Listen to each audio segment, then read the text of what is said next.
j'espère que vous allez bien. Bienvenue à la première émission dans le mille.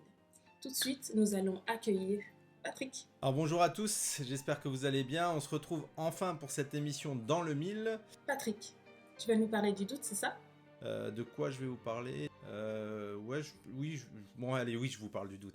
Voilà, la gestion du doute, c'est quelque chose qui est commun à nous tous en fait. Et on se rend compte, je sais pas dans votre cas, que des fois on a des gens autour de nous, on a l'impression que ces gens-là c'est des héros, ils doutent jamais.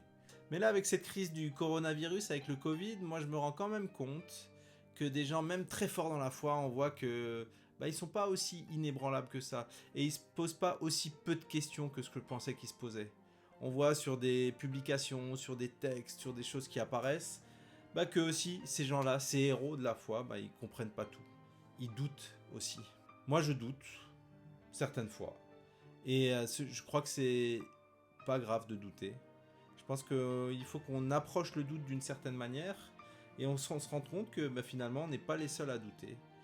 Je sais pas pour vous, mais moi j'ai souvent eu l'impression que dans nos églises, douter, c'était péché. Quand quelqu'un doute, c'est oh là là, surtout faut pas douter, faut pas le dire, faut pas le montrer, faut pas poser de questions.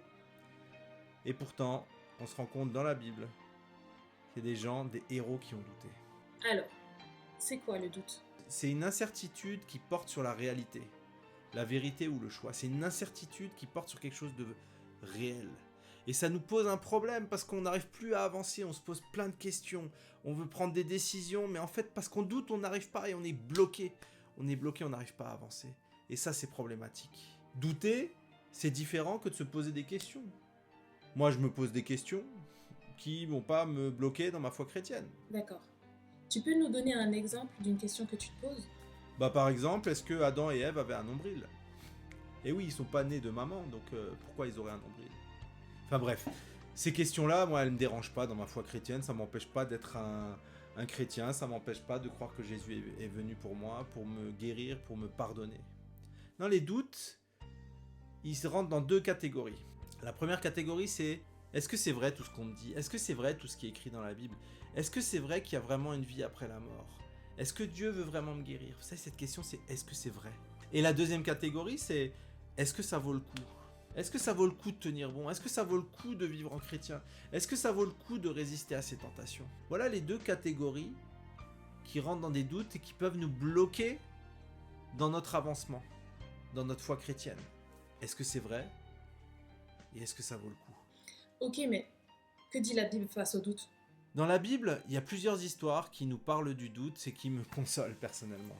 Il y en a une dans Jean 20, c'est quand Thomas, l'un des 12, il n'était pas avec les disciples quand Jésus est venu. Et les autres disciples, ils lui disent « Nous, on a vu le Seigneur ». Et Thomas, il dit « Si je vois pas dans ses mains la marque des clous, et si j'y mets pas mon doigt, et si je mets pas ma main dans son côté, je ne le croirai pas ».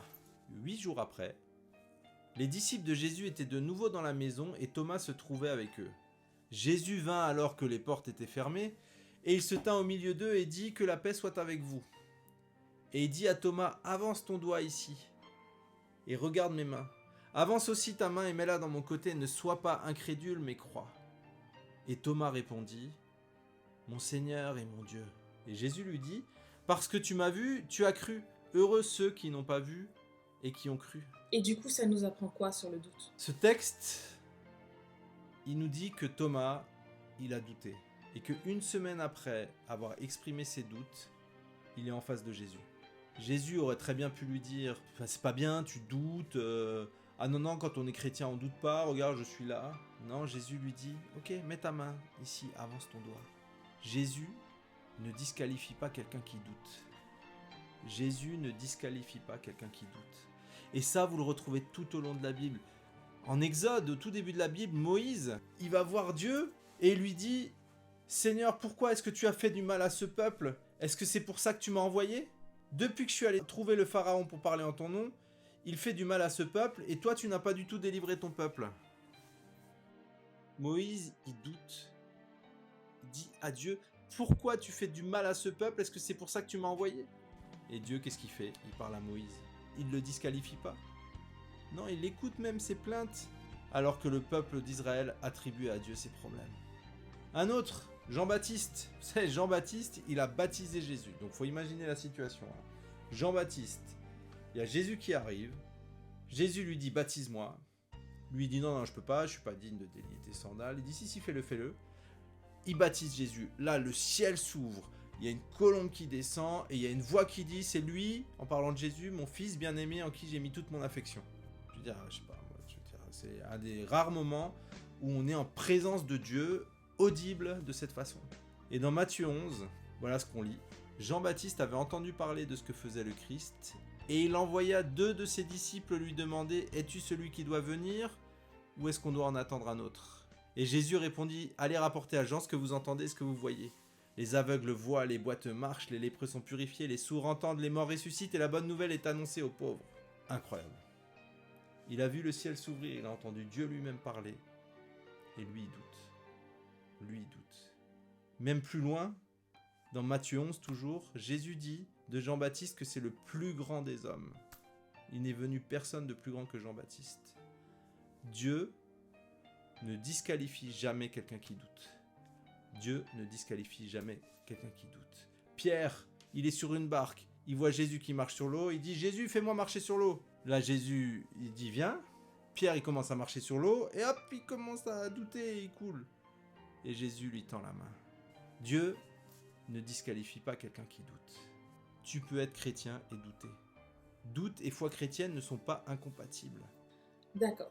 Mais si j'ai le droit de douter, c'est quoi le problème avec le doute ? Eh bien, le problème du doute, c'est ce qui nous pousse à faire. Le doute, il est là pour nous pousser à abandonner Dieu. Hébreux 3,12 dit que personne n'ait le cœur incrédule au point de se détourner du Dieu vivant. Le problème du doute, c'est qu'il veut nous faire abandonner Dieu. Ou dit autrement que si tu succombes au doute, tu sauras jamais ce que Dieu voulait faire. Tu sauras jamais ce qu'il avait prévu. Tu ne sais pas ce que Dieu aurait fait. Les disciples, écoutez, dans Matthieu 28, les 11 disciples allèrent en Galilée sur la montagne que Jésus leur avait désignée. Quand ils le virent, ils se prosternèrent devant lui, mais quelques-uns eurent des doutes. Jésus s'approcha et leur dit « Tout pouvoir m'a été donné dans le ciel et sur la terre. Allez, faites de toutes les nations des disciples, baptisez-les au nom du Père, du Fils et du Saint-Esprit.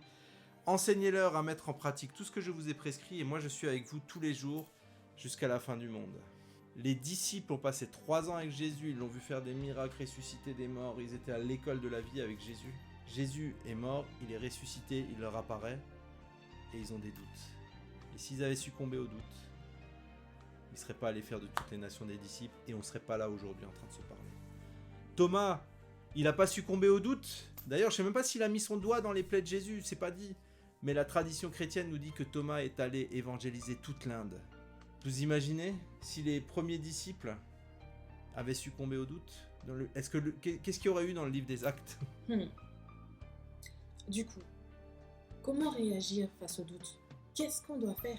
Alors rappelons-nous que Dieu ne disqualifie pas quelqu'un à cause de ses doutes. Le problème des doutes, c'est pas d'en avoir, mais c'est ce que ces doutes nous poussent à faire, à abandonner Dieu. Alors comment réagir ? Regardez Moïse, Jean-Baptiste, Thomas, Pierre, qu'est-ce qu'ils font ? Ils expriment leurs doutes. Ils expriment leurs doutes. Moïse parle à Dieu, Thomas a dit que s'il ne voyait pas, il ne croirait pas. Jean-Baptiste a envoyé les disciples chercher des réponses. Pierre appelle Jésus au secours. Et je suis vraiment désolé si vous pensiez que quand on est chrétien, on n'a pas le droit d'exprimer nos doutes. C'est faux, archi faux. Quand on est chrétien, on a le droit d'exprimer nos doutes et on doit même exprimer nos doutes. Quelqu'un qui a fait une recherche aux États-Unis sur le doute, il a dit la chose suivante, il dit « Le doute n'est pas un problème pour la foi. C'est le doute non exprimé qui devient un problème pour la foi. » Verbaliser le doute va de pair avec progresser dans la foi. C'est pas parce que je verbalise un doute que je suis d'accord avec ce doute. C'est pas parce que je dis « Je sais pas si Dieu, tu vas me guérir » qu'il va pas le faire. Première chose, verbaliser le doute. Deuxième chose, c'est confronter le doute à ce que Jésus fait. Moïse, il est allé râler auprès de l'Éternel. Dieu répond, c'est moi l'Éternel ton Dieu. Thomas, il doute, c'est Jésus qui tend la main. Jean-Baptiste, il dit, est-ce que c'est lui le Christ ? Et là, on lui raconte ce que Jésus fait. Nos doutes doivent être confrontés avec ce que Jésus fait, avec ce que Dieu fait. Mais alors vous allez me dire, mais peut-être que il fait rien dans ma vie, mais il le fait peut-être dans la vie d'autres. Ceux qui étaient sur la barque, pendant que Pierre coulait et que Jésus l'a rattrapé, ils ont dit « Tu es vraiment le Fils de Dieu ». Ce que Dieu fait dans la vie d'un autre, ça répond à mes doutes aussi. Et la troisième chose, donc première chose, c'est de verbaliser le doute. La deuxième chose, c'est de confronter le doute à la réalité de ce que Dieu, de ce que Jésus fait. Et la troisième chose, c'est de persévérer. Moïse, il a persévéré, il a amené le peuple d'Israël hors d'Égypte. Thomas, on nous dit qu'il est allé évangéliser l'Inde. Pierre est devenu le roc sur qui Christ a bâti son église. Si tu succombes au doute, tu ne sauras jamais ce que Dieu avait prévu pour toi. D'accord. Alors, qu'est-ce qu'on fait de tout ça? Moi, je crois qu'il ne faut pas qu'on ait peur de verbaliser nos doutes. Prends un temps pour réfléchir à quelles sont les choses dont tu doutes dans ta foi chrétienne. Ces questions, est-ce que c'est vrai? Ou est-ce que ça vaut le coup? Et réfléchis-y et dis-les à Dieu. Deuxième chose, c'est vraiment continuer et persévérer. Parce que si tu t'arrêtes avant, tu ne sais jamais ce que Jésus aurait fait dans ta vie. Imaginez des jeunes partout qui gèrent le doute de la bonne façon. Oui, j'ai des doutes. Oui, il y a des trucs, j'ai pas de réponse. Oui, il y a des trucs que je sais pas. Oui, il y a des choses sur lesquelles je bloque en ce moment. Mais au lieu de laisser ces choses m'immobiliser, je les confronte à Dieu, j'attends sa réponse, j'observe, je cherche et je continue d'aller de l'avant. Merci Patrick pour ton partage. Et que Dieu vous bénisse. À bientôt. Et n'oubliez pas, si vous avez des questions ou des réactions, merci de l'écrire en commentaire et nous vous répondrons la prochaine fois. Et nous les amis, on se retrouve mardi. À bientôt!